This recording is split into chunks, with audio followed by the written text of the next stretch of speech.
ACL का अगर low grade या पार्शियल टीयर हो, low grade partial tier, high grade नहीं, तो वो बिना सर्जरी के ठीक कर सकते हैं। कैसे ठीक कर सकते हैं कि शरीर के अंदर, हमारे खुद के अंदर हीलिंग के बहुत सारे मटेरियल अवेलेबल रहते हैं। तो कहीं भी चोट लगती है तो ब्लीडिंग होती है, क्लॉट जमता है, वो क्लॉट हटता है तो नहीं कमड़ी आया, क्योंकि ब्लड के अंदर stem cells, growth factors, platelets जो होते हैं वो चीज़ों को रिपेयर करते हैं। दूसरा एक्सोसोम्स होते हैं, वो भी रिपेयर करते हैं। अब पहले इसको ठीक करने के लिए क्या करते थे लोग, डायरेक्ट ब्लड डालते थे। शुरुआत ऐसी हुई ना, मेडिकल साइंस धीरे धीरे चीज़ें प्रोग्रेस होती है। तो सबसे पहले क्या करते थे, ब्लड लेते थे और ब्लड घुटने में डाल देते थे।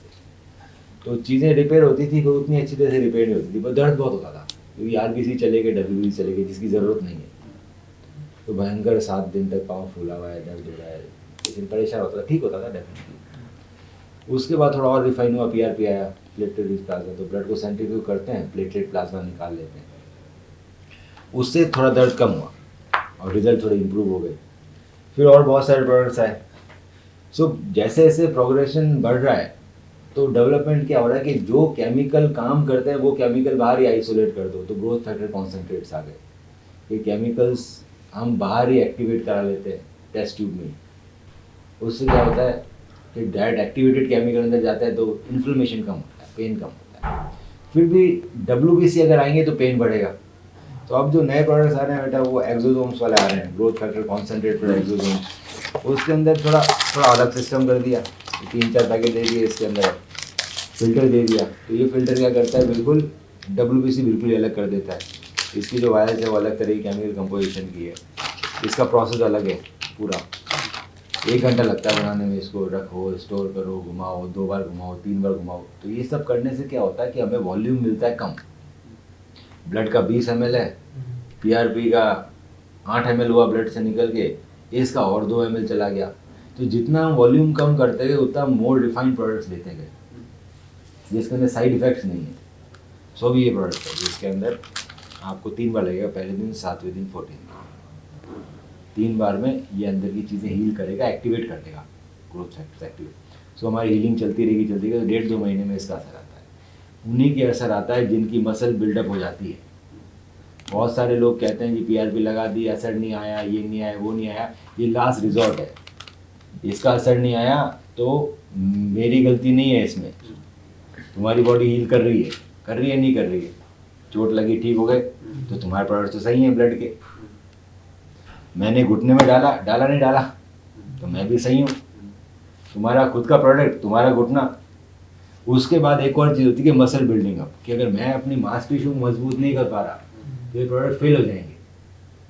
उन मांसपेशियों को मजबूत करने के लिए चाहिए गाइडेंस। तो हर कोई डॉक्टर PRP लगा के गाइड नहीं कर रहा कि एक्सरसाइज कैसे करनी है, या वो गाइड कर रहा है सिर्फ एक बार लिख के कि हाँ ये 5 एक्सरसाइज कर लो, तो आएगा रिजल्ट 0।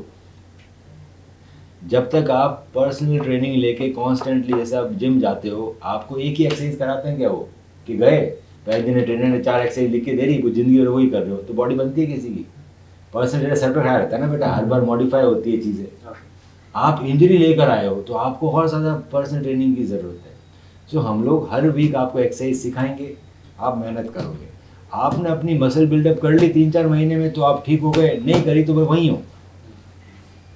फिर कोई फ़ायदा नहीं है डॉक्टर को बोलने का, सर पैसे लग गए, ये हो गया, वो हो गया, ठीक नहीं हुआ, क्योंकि ये लास्ट रिजॉर्ट है नॉन ऑपरेटिव। दवाइयाँ कोई आती नहीं, नॉन ऑपरेटिव यही है, उसके बाद ऑपरेशन है। जब नॉन ऑपरेटिव ही आदमी ठीक नहीं हो पाया तो उस आदमी का ऑपरेशन कर दो तो बिल्कुल ही ठीक नहीं होगा, वो तो बिल्कुल ही 0 पे चला जाएगा बेटा। मैं जिसने मेहनत नहीं की वो इस ट्रीटमेंट से ठीक नहीं होता। मेहनत कर ली तो आपके हमारे में 100% ठीक होने की उम्मीद है। इसके अलावा और हमारे पास कोई तरीका नहीं है।